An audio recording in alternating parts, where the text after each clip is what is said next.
Добрый день, уважаемые друзья! Я рада приветствовать вас в нашем консультационном центре Коми Республиканского института развития образования. Меня зовут Игнатова Ярослава Игоревна, я являюсь консультантом консультационного центра, учитель-логопед детского сада номер 61.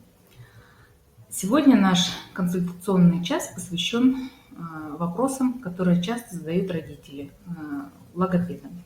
Давайте сейчас немножко так посмотрим, какие же все-таки вопросы интересуют наших родителей. Итак, наверное, один из главных вопросов – это в каком же возрасте пора ребенка вести к логопеду. Сейчас, наверное, уже устарело мнение о том, что ребенка необходимо к 5 годам приводить на прием к логопеду. К этому возрасту речь уже ребенка во многом сформирована, поскольку благоприятным периодом для развития речи все-таки является возраст от 2 до 3 лет, такой самый сенситивный возраст. Именно тогда надо интересоваться, все ли хорошо у ребенка с речью. И даже если логопед в поликлинике скажет, что развитие ребенка соответствует возрасту, нужно все равно обращать внимание на то, как ребенок разговаривает. Но в первую очередь, конечно, нужно обращать внимание на то, что понимает ли вашу речь ребенок, понимает ли ваши инструкции, которые вы ему даете, может ли он инструкцию понять только одноступенчатую, либо уже многоступенчатую инструкцию.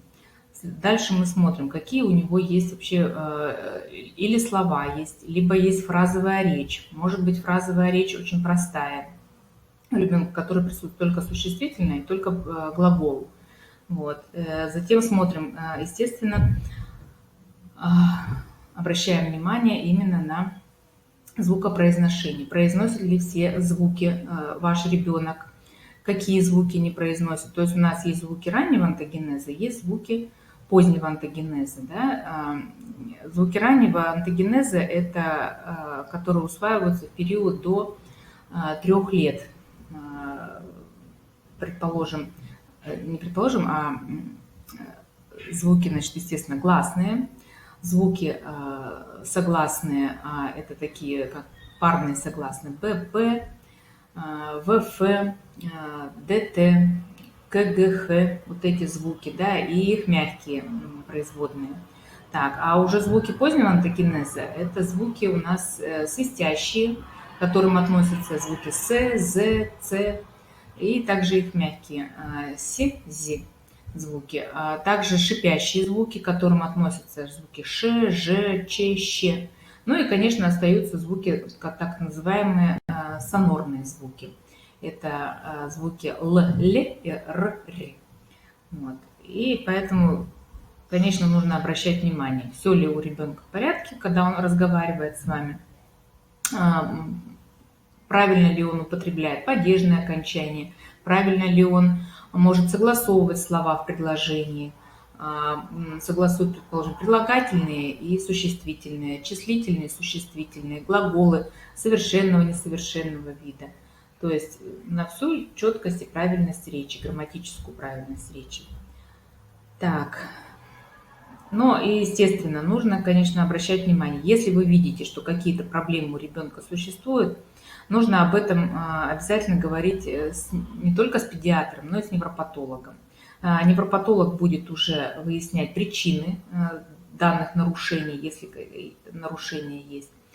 И, естественно, направлять медикаментозно эти проблемы решать. Ну, а проблемы, помимо медикаментозного решения, они будут еще и коррекционно решаться, когда вы обратитесь к логопеду. Так, еще один вопрос, который возникает у родителей. Могут ли родители сами помочь исправить речь ребенка?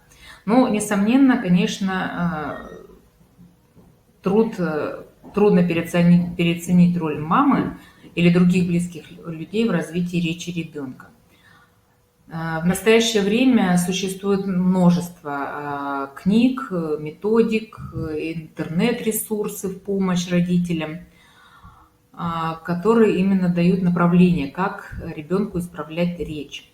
Иногда бывает достаточно привлечь ребенка к правильному произношению звуков, чтобы получить положительный эффект. В других случаях предварительно необходимо развивать артикуляционную мускулатуру с помощью артикуляционной гимнастики, это как составляющая. Также необходимо развивать правильное речевое дыхание, то есть учить ребенка правильно дышать, правильно делать выдох, потому что наша речь, она в большинстве случаев строится, именно не в большинстве, а строится именно на выдохе. Не на вдохе мы произносим слова и фразы, а именно на выдохе. Так.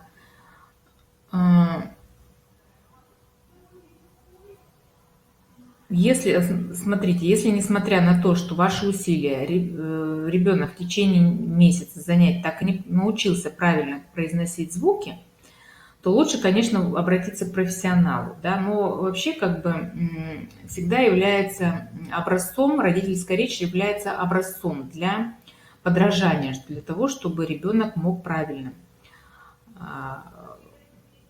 излагать свои, говорить слова, произносить правильные слова. Поэтому, когда вы, например, учите ребенка, то вы должны, во-первых, понимать, правильно ли вы сами произносите дефектные звуки, которые есть у ребенка.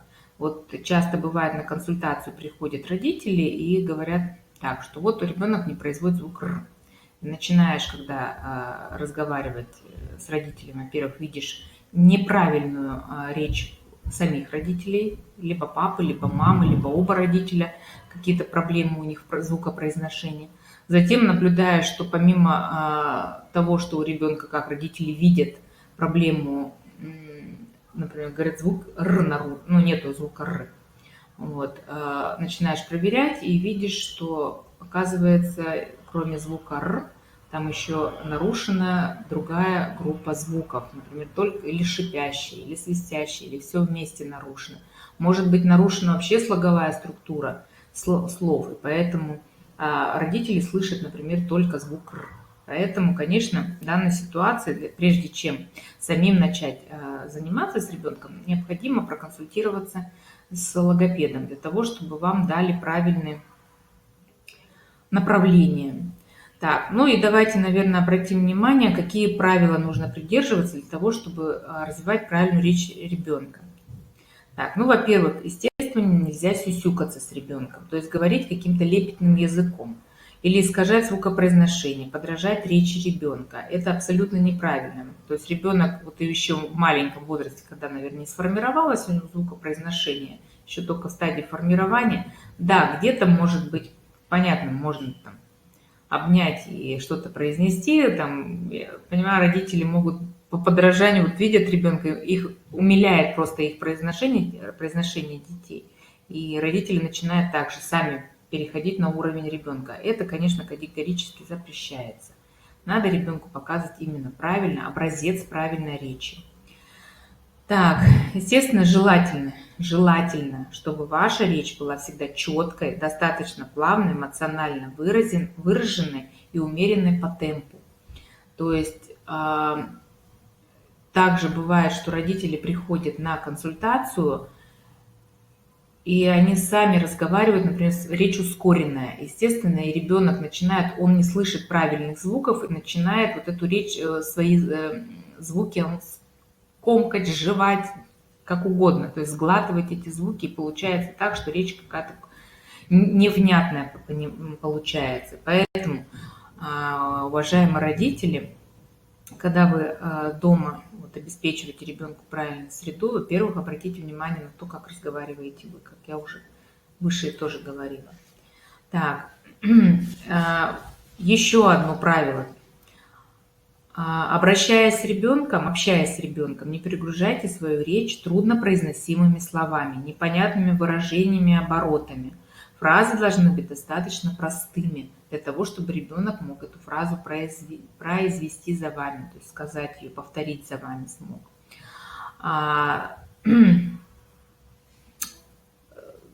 труднопроизносимые слова. Ну, возьмите словарик, например, что-то вы хотите сказать, но не можете подобрать, возьмите словарик синонимов, конечно, подберите такие слова, которые будут ребенку понятны. Если уже нечем заменить, да, данное слово, то тогда уже раскройте смысл этого слова для того, чтобы ребенку было понятно. Да. Затем, если у ребенка еще проблемы, например, нужно сказать сложное слово, а ребенок не может это слово произнести, обязательно проговаривайте вместе с ним по слогам данное слово, тогда ребенку будет легче его запомнить. Так, дальше. Чаще читайте ребенку книжки, но когда вы начинаете читать, обязательно посмотрите все сложные слова, которые встречаются в произведении, незнакомые слова. Нужно не только объяснять ребенку в доступной форме, чтобы ребенок понял данное слово, но и, наверное, еще и проиллюстрировать как-то на практике, да? Чтобы ребенок понимал, о чем идет речь. Мы иногда читаем сказки, и в сказках встречаются слова, которые уже устарели, да, и поэтому устаревшие слова можно заменить на новые современные слова, и тогда будет ребенку более-менее понятно, о чем идет речь. Дальше.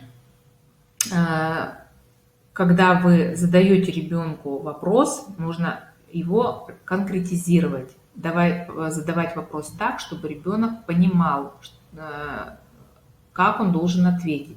То есть, как вы задали вопрос, так ребенок и ответил. Задали непонятно для него и получили непонятное, либо вообще отсутствие ответа. Поэтому, прежде чем выстроить фразу, подумайте, как правильно выразиться.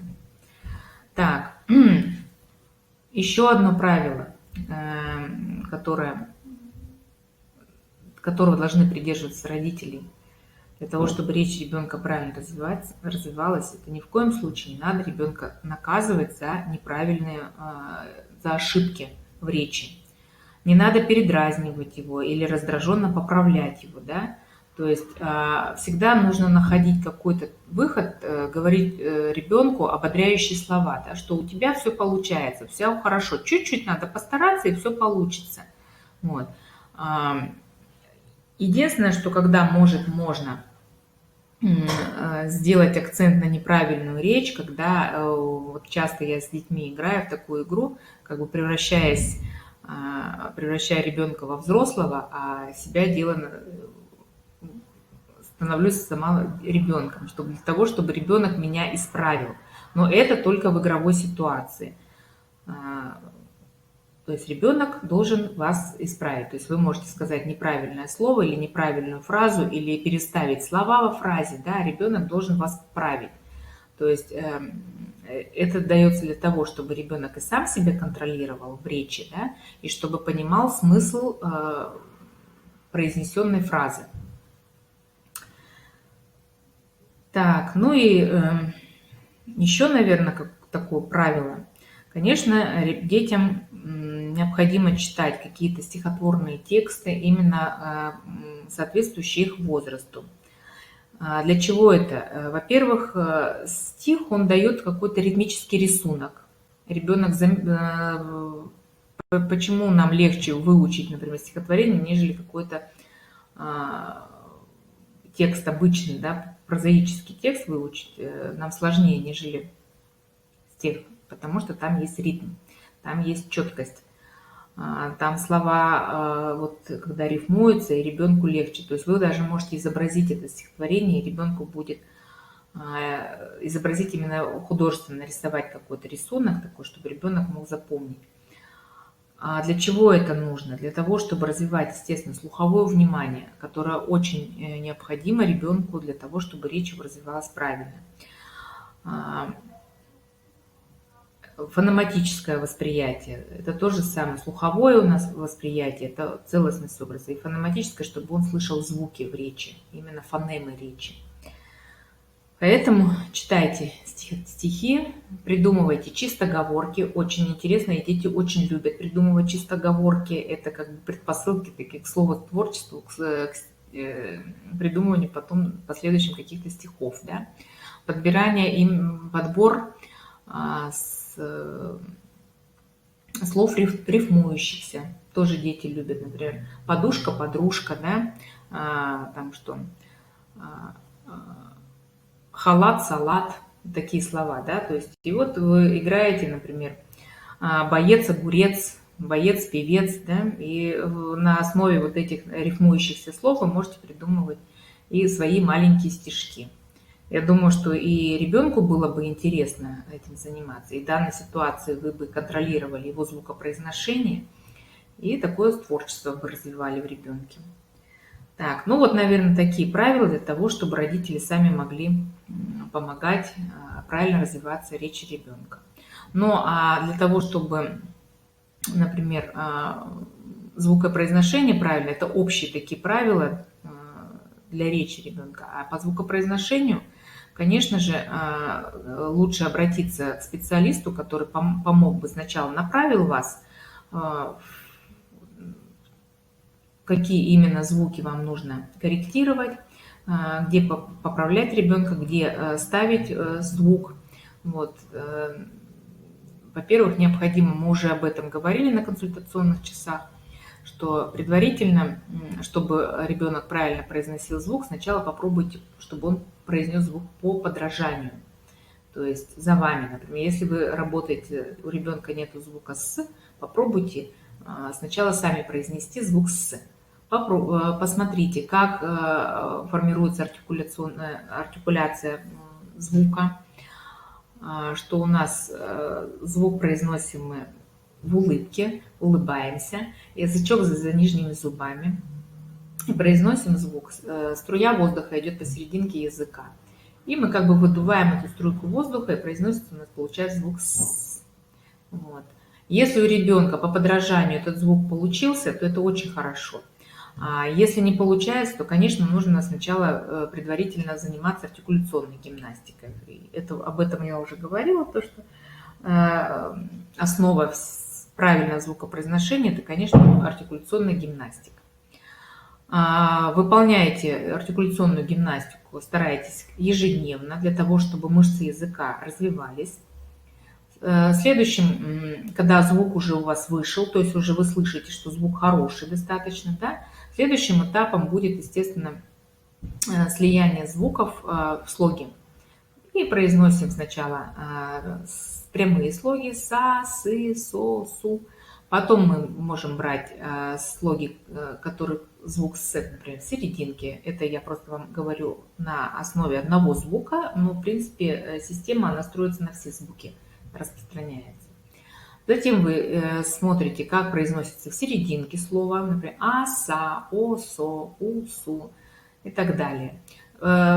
Когда вы учитесь произносить прямые слоги, вы на эти слоги подбираете слова. Точно так же есть в интернет-ресурсах очень много материала речевого, именно на постановку звуков.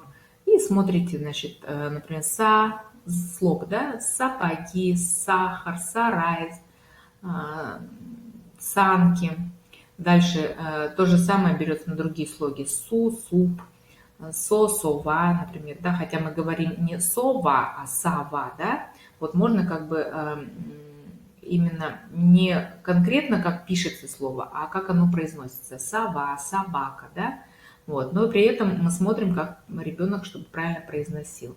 Ну, а чтобы нам именно был слог со, то мы ударение ставим на первый слог и говорим сон, совы, соль, сок. Такие слова, которые именно попадают в слог под ударение.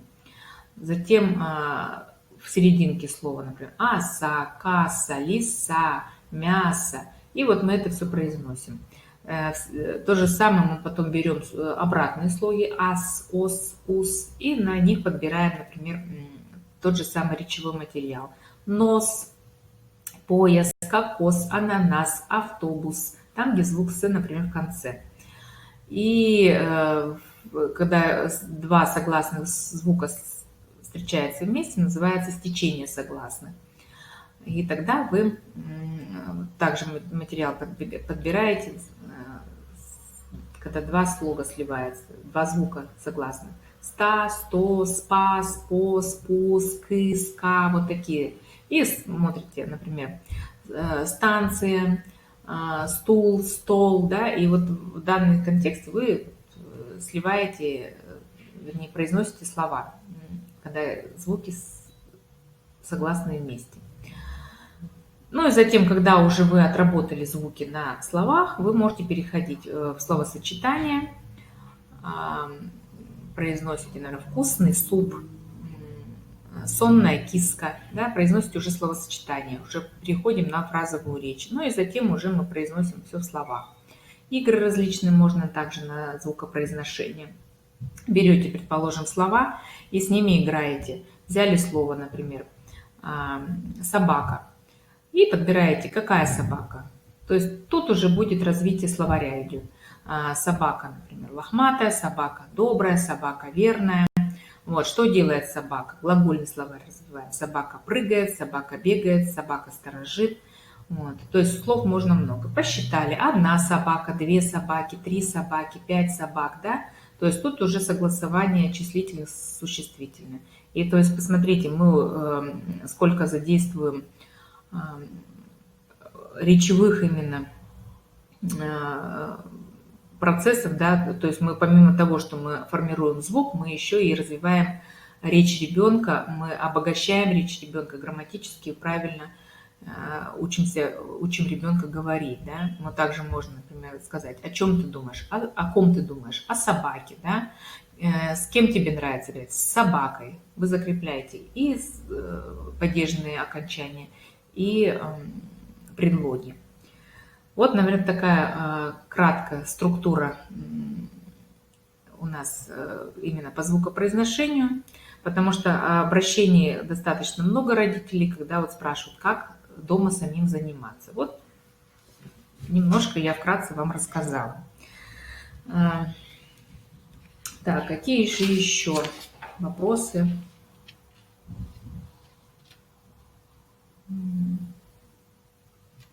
Ну, бывает так, что родители обращаются с таким вопросом, как бы, сколько нужно времени, чтобы поставить данный звук, например, да? Приходит, ну вот несколько звуков у ребенка нарушено.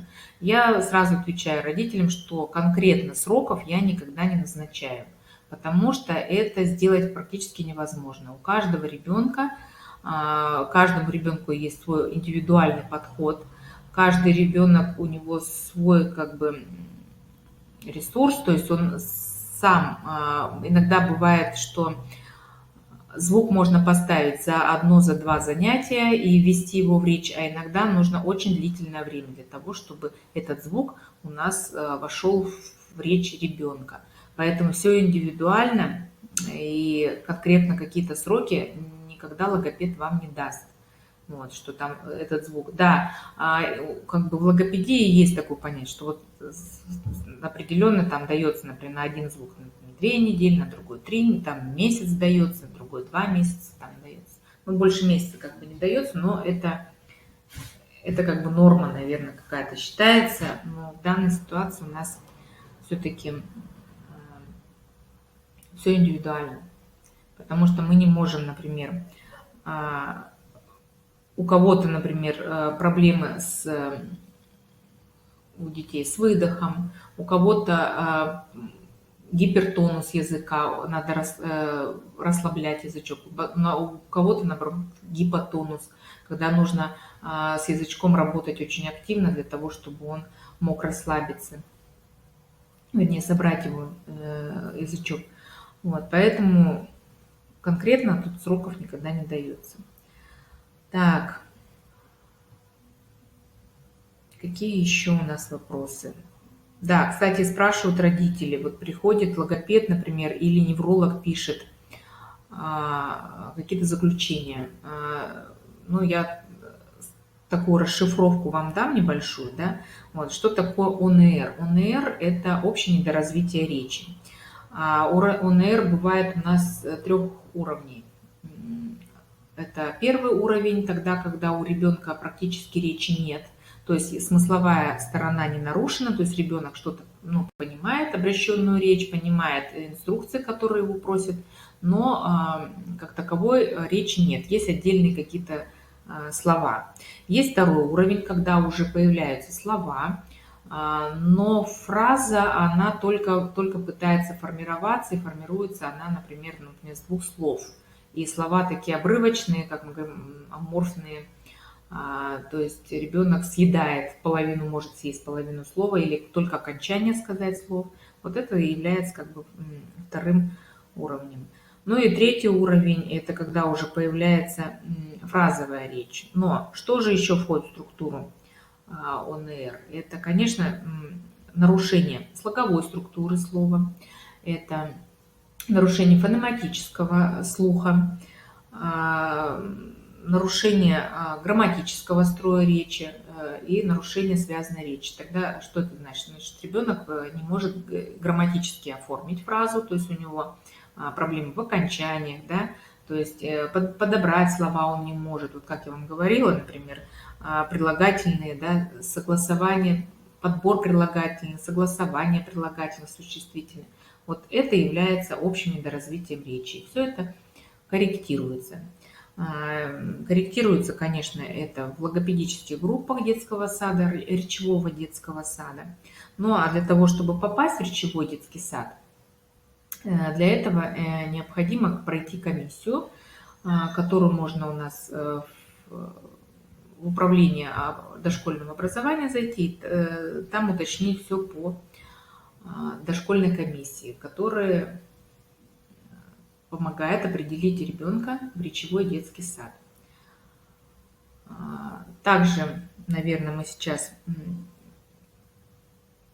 плавно перейдем к вопросу о том, куда еще можно обратиться за консультацией к логопеду. Ну, я вам уже сказала, что управление дошкольного образования, но, естественно, сюда к нам в КРИРО. В КРИРО можно записаться на консультацию. Вы сейчас видите на экране, как раз наш сайт. Как можно, по каким телефонам можно записаться в консультационный центр именно на консультацию к логопеду.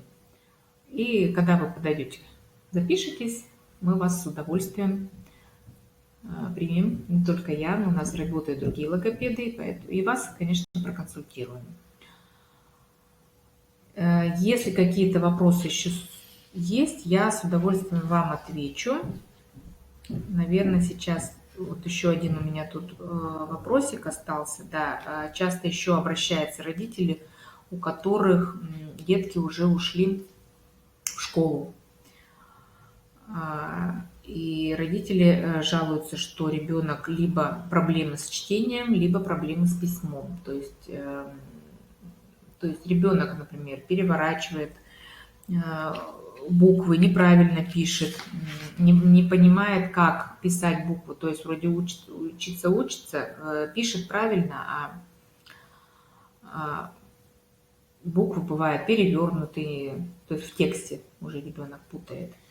Так, ну и, конечно, наверное, до конца 1 класса нельзя говорить о нарушениях чтения письма, но просто не сформированные навыки, которые еще формируются. У всех детей тоже все индивидуально, и формирование навыков происходит тоже по-разному. То есть у кого-то быстро навык формируется, у кого-то медленно. Ну, естественно, если ребенок, предположим,